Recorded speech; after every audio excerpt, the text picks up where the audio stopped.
Celestial, muchas gracias por este día, gracias por tus bendiciones, gracias por tu bondad y tu fidelidad para con nosotros, por permitirnos despertar y tener una clase más. Padre, por favor, usa a Mare para estas clases que nos va a dar. Padre, que tu palabra entre en nuestro corazón. En nombre de Jesús, amén. Amén. Gracias, hija mía. Bien. Ah, hemos dicho varias veces ya que el pecado en la iglesia de Corintio era tremendo. No solamente había un tipo de pecado, sino que habían unas cosas que ellos habían tomado de la cultura que los rodeaba y ese era el pecado sexual.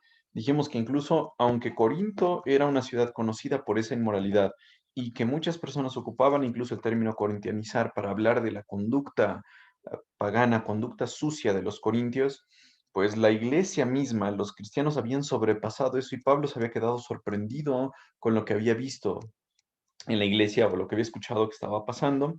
Entonces Pablo les da un discurso sobre la pureza, les dice que el cuerpo es para honrar a Dios y la razón para eso es porque nosotros no nos pertenecemos a nosotros mismos, nosotros le pertenecemos a Cristo. La conclusión que da Pablo es porque ustedes le pertenecen, porque ustedes fueron comprados por Dios a un alto precio, dijimos, fueron sacados del mercado de esclavos, la obligación de nosotros como cristianos es honrar a Dios con nuestro cuerpo. Dijimos que la idea sigue en el capítulo 7, aunque Pablo no la dividió en su mente porque los capítulos fueron divididos muchos años más adelante. Y la semana pasada estuvimos hablando de la cuestión del matrimonio. Les decía que les puse esta imagen porque el matrimonio es solamente para esta vida. Así que si se van a casar, si van a tener un cónyuge, un esposo o una esposa, solamente lo van a poder gozar en esta vida. En el cielo, no. Esta serie de pasajes nos dice que el matrimonio fue hecho solamente para los humanos, no para los ángeles, por ejemplo, y ya sabemos que tampoco para los animales. Es una unión que Dios da mientras estamos en esta tierra. Pero el matrimonio en Roma estaba pues bien variado, al menos dijimos que había cuatro formas en las que se podían casar en la antigua Roma. Una era por esclavos, que el amo los juntaba, les permitía vivir en la misma tienda. Dijimos que eso no era oficial porque pues prácticamente los esclavos no tenían derechos, eran pues como animales, si el dueño se le ocurría que vivieran juntos, vivían juntos. Si quería vender después a la esposa y darle otro esposo, pues podía hacerlo sin problema. En realidad, contubernium, dijimos, es la forma en la que el amo les permite vivir en la misma tienda. Eso es lo que significa esa palabra. Otra forma en la que se podían casar era coemptio in manum, en el cual el papá que necesitaba dinero vendía a su hija y pues el yerno, que aquí lo vemos todo exprimido, pagaba por esa hija lo que el padre le dijera. Eso pues variaba mucho, había quienes pagaban muy poquito, había quienes pagaban más, dependiendo del tipo, obviamente, de mujer. Otro tipo de matrimonio que había en la antigua Roma era usus, que es lo más parecido a una unión libre, es decir, tenían que vivir más o menos un año en unión libre y ya eran considerados un matrimonio. Pero en este caso no había ninguna ceremonia, no había nada, solamente se vivían juntos, se mudaban juntos y listo. Eso era lo que hacían en la antigua Roma y es lo que mucha gente está diciendo hoy que debemos hacer. Y la última, dijimos, la más pumpurronesca, la más poderosa forma, la más elegante, en la cual solamente los patricios se podían casar, era el confarreatio, confarreatio. El confarreatio dijimos que era una tradición que tenían en la antigua Roma y que esta tradición la tomaron las iglesias y ahora piensan que esa es la forma correcta de casarse, pero no dice nada con respecto a cómo nos debemos casar. La Biblia, bueno, en cuanto a la ceremonia, ¿correcto? Pero en la ceremonia que tenían los patricios, dijimos que se unían en una tarde, dos familias iban al evento, o más familias hacían las oraciones, dijimos que también a unos ídolos, a Júpiter y a Saturno, a Junio, escogían un padrino, o como un damo de honor, algo así. Había muchas flores, en realidad no empezó como un ramo, empezó como una guirnalda, como una corona de flores, pero bueno, era parte de las flores. Hacían sus votos, tenían los anillos, dijimos, ¿por qué en el dedo anular? ¿Por qué se ponían ahí los anillos? Porque en la disección que tenían en ese tiempo se dieron cuenta que había un nervio que corría justo del medio del dedo de la mano izquierda hacia el corazón.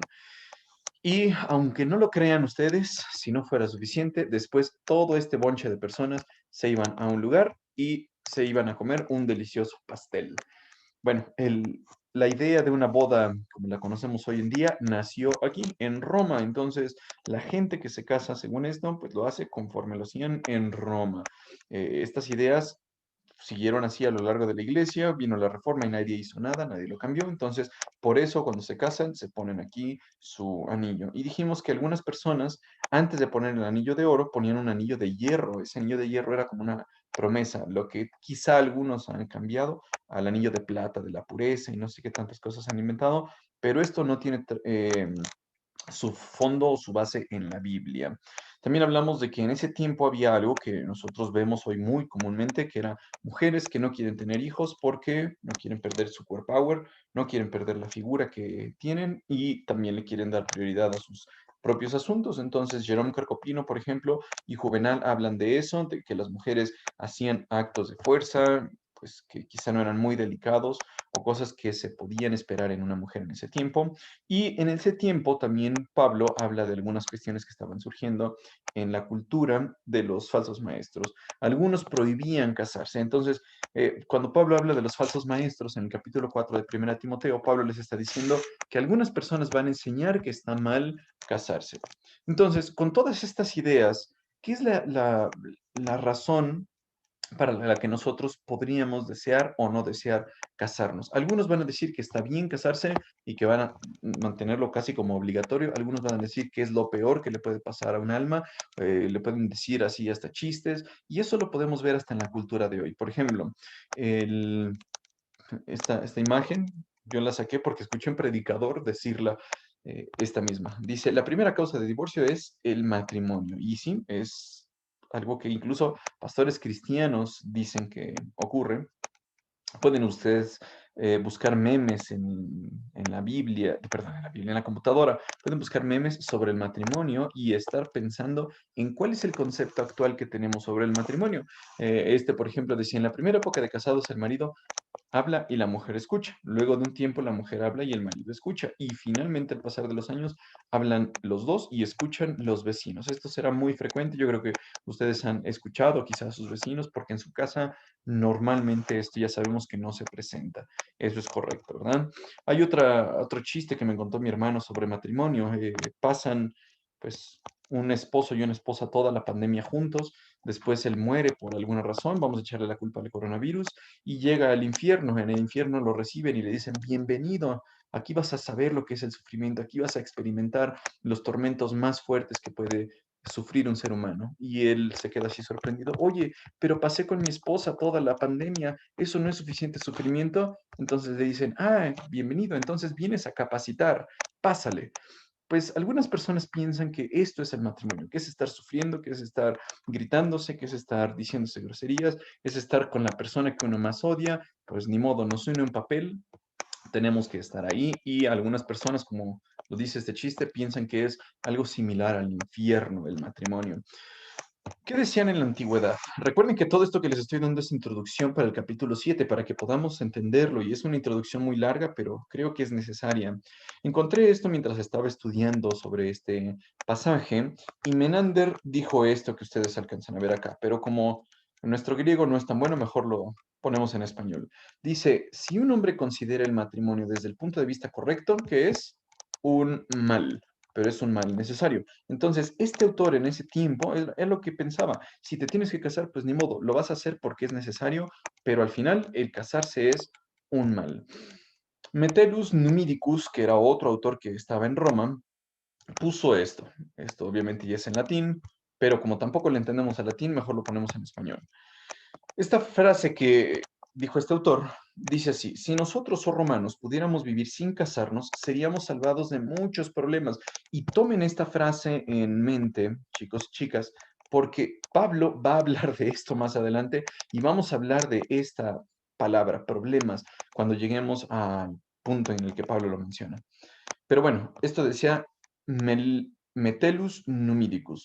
Dice, pero viendo que la naturaleza así lo ordenó y que no podemos vivir muy cómodamente con esposas, y sin ellas no podríamos vivir en absoluto. Entonces, se debe adoptar el matrimonio, no solo por el placer de corta duración, sino por seguridad perpetua. Entonces, ustedes al leer este texto, ¿se imaginan a Metellus Milicos feliz con su matrimonio? Pues la verdad es que no. Quizá ellos pensaban en ese tiempo que el matrimonio solamente era algo que teníamos que hacer porque la naturaleza así lo decidió o lo ordenó y no nos queda de otra. Entonces, pues tenían esa idea por parte de los paganos, por parte de los griegos o los romanos. Pero ¿qué decían los judíos en ese tiempo? Los judíos, ellos tenían una lista de 7 cosas o 7 tipos de personas que si uno entraba en esa lista, ya se consideraba fuera del cielo. La primera de ellas, el judío enseñaba en ese tiempo que era un judío que no tenía esposa, es decir, un judío que no se había casado, y una judía que no había podido tener hijos. Obviamente sigue con la lista el 1, 2, 3, 4, 5 hasta el 7, pero el primer punto que decían los judíos era, para entrar al cielo necesitas tener una esposa. Y esos judíos daban 4 razones para casarse. ¿Cuáles son las razones por las que un judío pensaba que tenía que casarse? Bueno, porque quizá tenía deseos impuros, porque quizá quería sacarle el dinero a su pareja para que se volviera honorable, las personas de la sociedad hablaran bien de él o ella, y algunos pocos pensaban que casarse era para la gloria de Dios. ¿Se acuerdan ustedes cómo cerró Pablo el capítulo 6?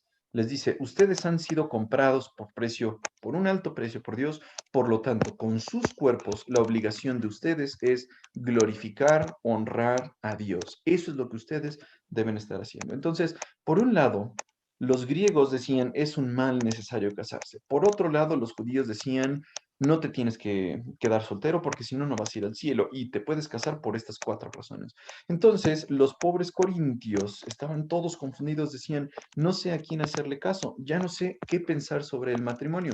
Y por eso los corintios decidieron escribirle una carta a Pablo para salir de todas estas dudas que tenían sobre el matrimonio. ¿Debemos hacerle caso a los griegos, a los romanos, que dicen que el matrimonio es un mal necesario? ¿O debemos casarnos como ellos lo están haciendo con el contubernio, el usus, el confraterratio, la forma de casarnos que ellos nos están enseñando, o debemos casarnos por la vía, como lo mencionan los judíos, por la vía tradicional, que el hombre prepare la casa? ¿Qué debemos hacer nosotros como cristianos? Y eso es algo que pues necesitamos sentar las bases para poder entender qué es lo que les dijo Pablo. Entonces, por favor, abran sus Biblias en Mateo capítulo 19.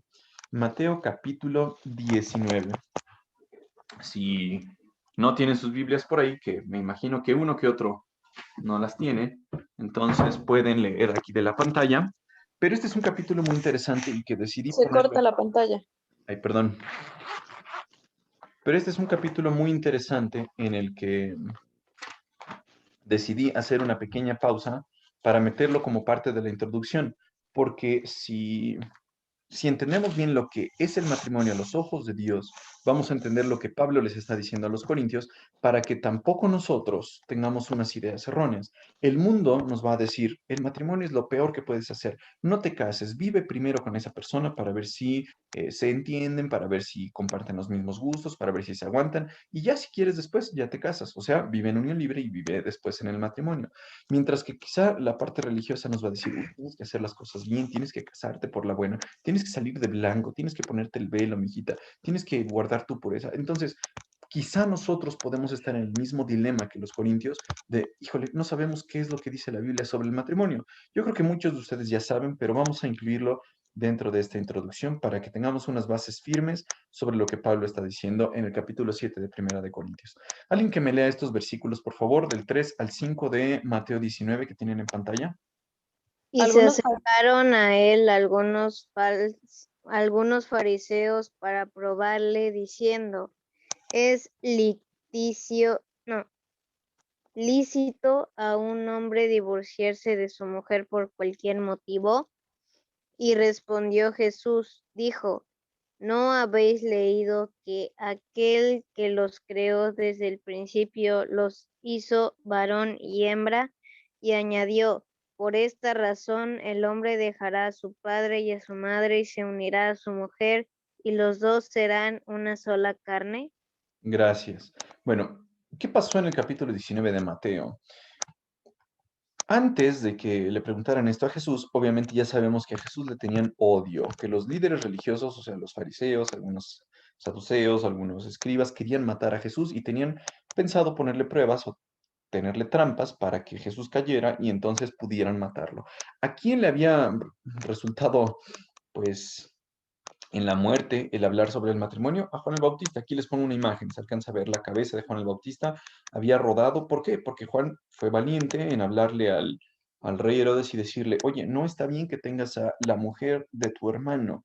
Entonces, hablando sobre lo que era correcto, Juan tuvo que perder la vida por esa valentía. Entonces, querían que Jesús, pues, sufriera lo mismo, querían matar a Jesús si él hablaba desde su punto de vista.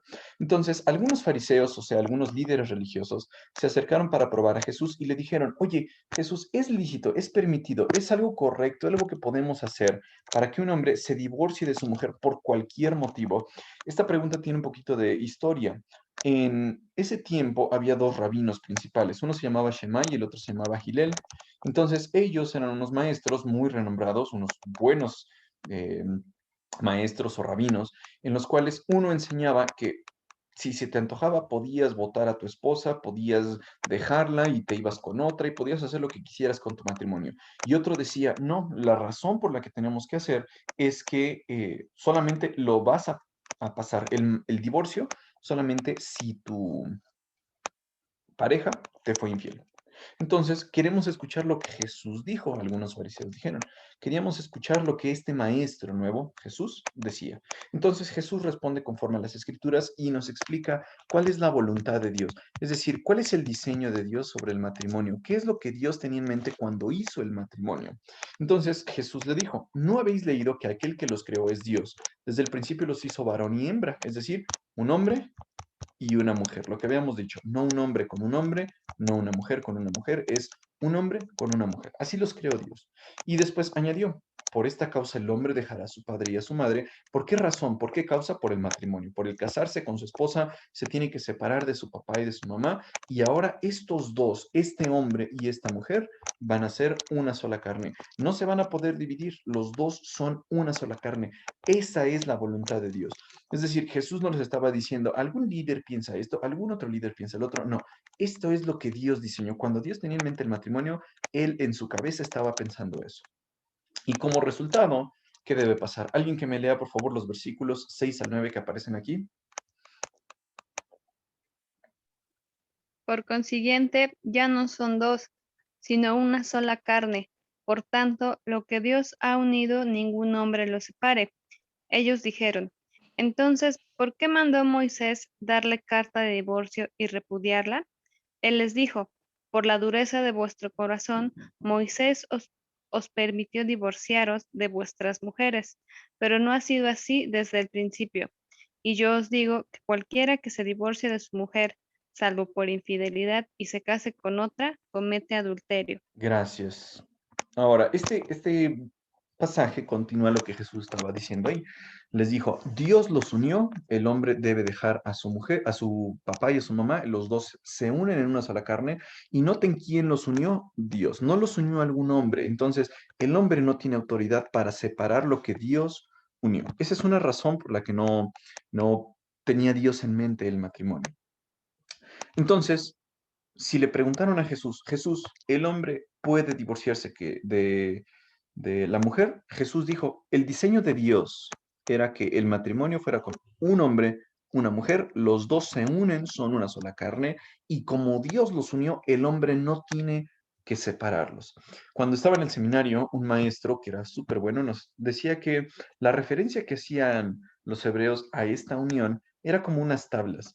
Estas tablas que les puse aquí en el dibujo pues ilustran lo que puede pasar. Seguramente ustedes han visto que cuando se pegan unas tablas o cuando se unen en un mueble y después se quieren separar, a veces se despostillan. Es decir, si yo quisiera separar estas dos tablas, una parte de esta tabla quizás se quede pegada a esta, o al revés, una parte de esta se queda pegada a esta. Bueno, eso es lo que ocurre en el matrimonio si se separan. Si se separan, una parte de ellos queda lastimada, queda unida a la otra persona. ¿Por qué? Porque en el diseño de Dios ellos son una sola carne.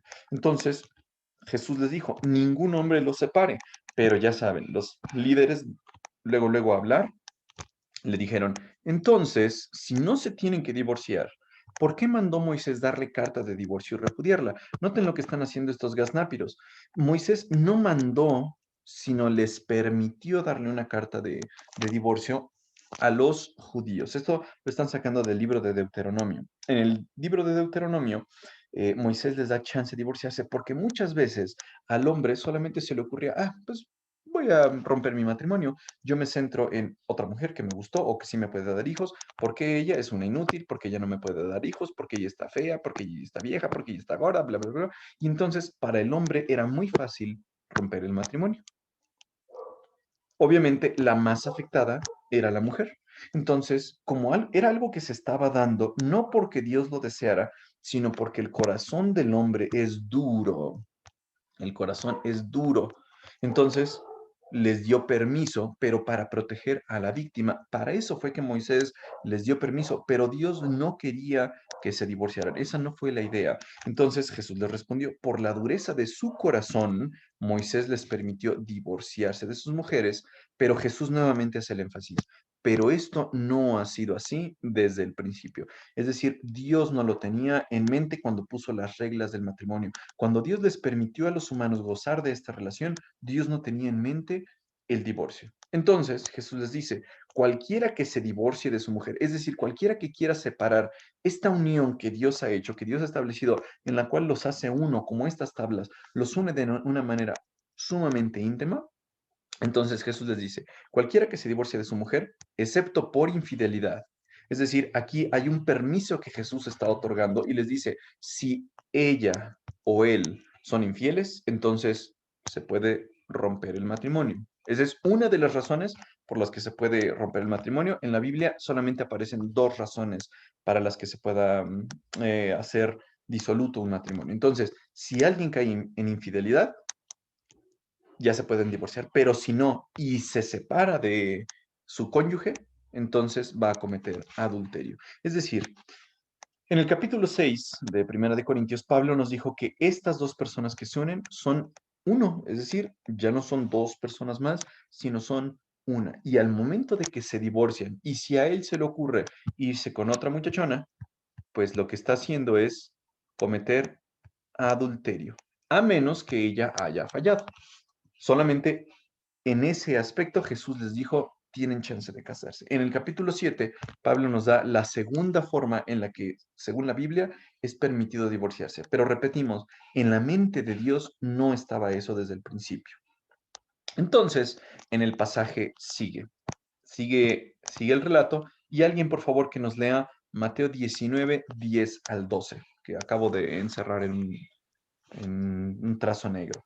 Entonces los discípulos le dijeron, Entonces los discípulos dijeron, si así son las cosas, será mejor. No todos pueden aceptar esta palabra, dijo Jesús, solo aquellos que reciben la ayuda de Dios.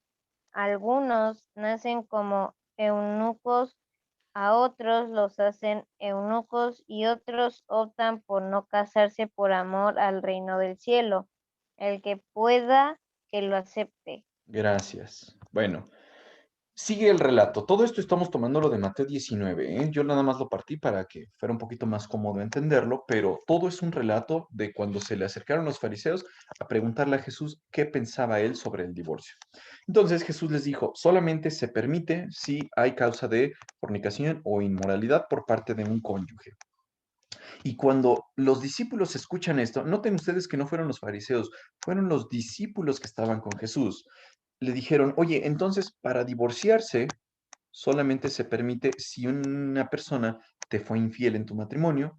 La reacción que tienen estos discípulos fue, si son así las cosas, mejor no me caso.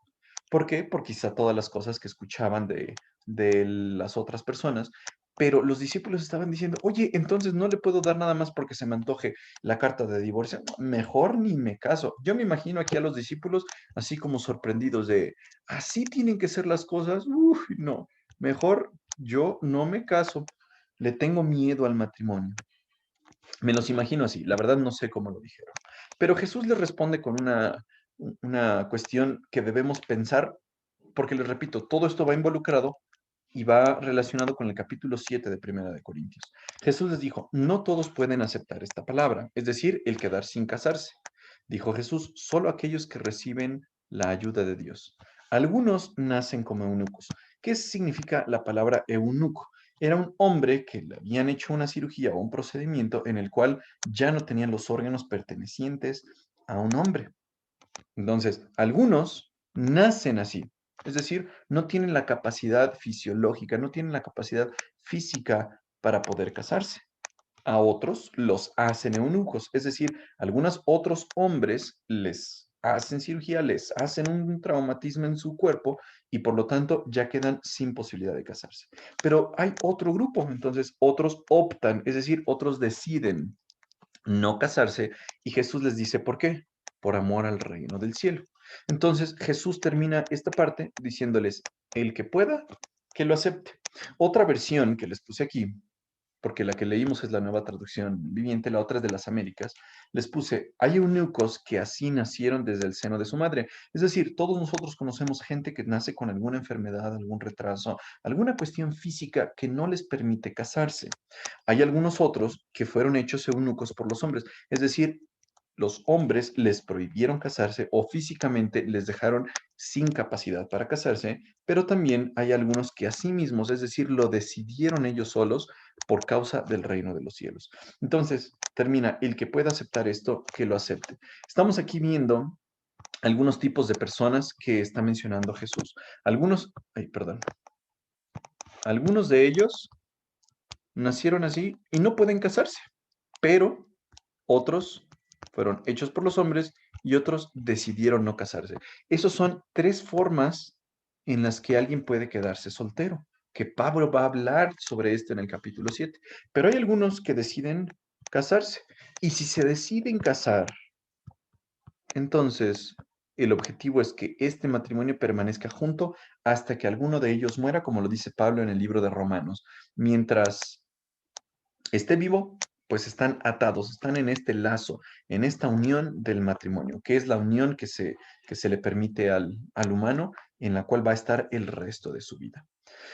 Entonces, ¿qué cosas trae el matrimonio? Porque por estas cosas que decían los discípulos, decían, uy, no, mejor me quedo soltero, si no me voy a poder divorciar por lo que se me antoje, pues mejor no me caso, me quedo sin casarme y estoy muy feliz, porque el matrimonio involucra compromiso. Bueno, ¿qué era, qué son algunas cosas que el matrimonio va a involucrar? Ya para poder adentrarnos ahora sí en el capítulo que nos interesa. Cosas que el matrimonio involucra o cosas que el matrimonio permite o trae. Una, procreación. Es decir, dentro del matrimonio Dios ha decidido que se unan un hombre y una mujer y tengan hijos. Eso lo encontramos en Génesis. Otra cosa que la Biblia permite es el placer. Es decir, la unión física entre un hombre, un esposo y una esposa lo permite Dios la Biblia. Dice que Dios ha hecho eso sin problema. Incluso en Hebreos se nos dice que debe ser algo honroso mientras el hombre y la mujer puedan vivir juntos para su placer, es algo que engrandece a Dios. Y tenemos todo un libro que habla de eso, de algo que escribió Salomón. También el matrimonio es para provisión. Entonces la provisión es algo, como lo dice Efesios 5, en el cual el hombre como provee, cuida, ve por su esposa. Primera de Pedro 3 es un versículo, bueno, es un capítulo interesante, habla de las obligaciones que debe tener un hombre y que debe tener una mujer, pero cómo el hombre debe tratar esto.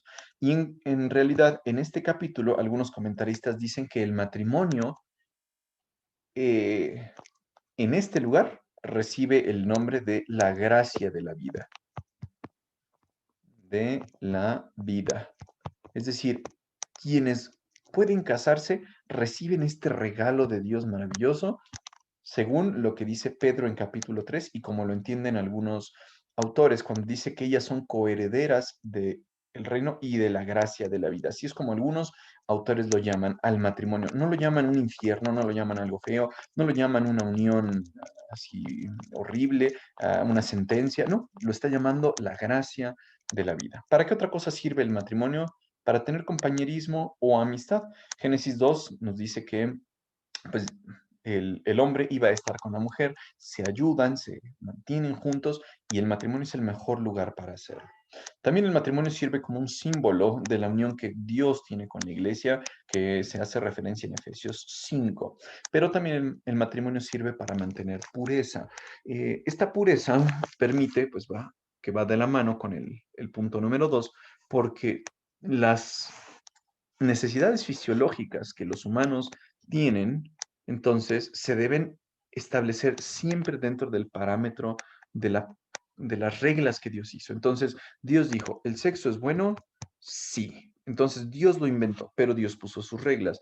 ¿El sexo es bueno dentro de dónde? Del matrimonio. Monio. El mundo nos va a enseñar que el sexo se puede hacer con quien quieras, fuera del matrimonio, antes del matrimonio, incluso ya casado, te puedes meter con alguien más porque dicen que te vas a aburrir. Bueno, la Biblia dice que si vas a practicarlo, solamente debe ser, aquí lo dice, en honrosos sean todos el hecho sin mancilla, pero a los fornicarios, a los adúlteros, los juzgará Dios. Entonces, es algo bueno el matrimonio. Pero, repetimos, no todos pueden aceptar esto. Es decir, hay algunas personas que sí van a poder estar en un matrimonio felices cumpliendo esas cosas que les acabo de comentar, obviamente con sus dificultades, como también vamos a ver en el capítulo 7, pero hay quienes no, hay quienes están en soltería porque nacieron así, porque no sienten la necesidad de casarse, porque están felices siendo solteros, hay algunos que quizá están tristes, no lo sabemos, pero quizá ellos decidieron no casarse por servir a Dios, y eso lo vemos en la iglesia romana, en la católica romana, pero hay algunos que dicen, yo me mantengo soltero porque así soy más eficiente en el ministerio de Dios. Entonces, Jesús mismo lo entendió. El que pueda aceptarlo, que lo acepte, y el que no, pues mejor se case, nos dice Pablo en Primera de Corintios 7.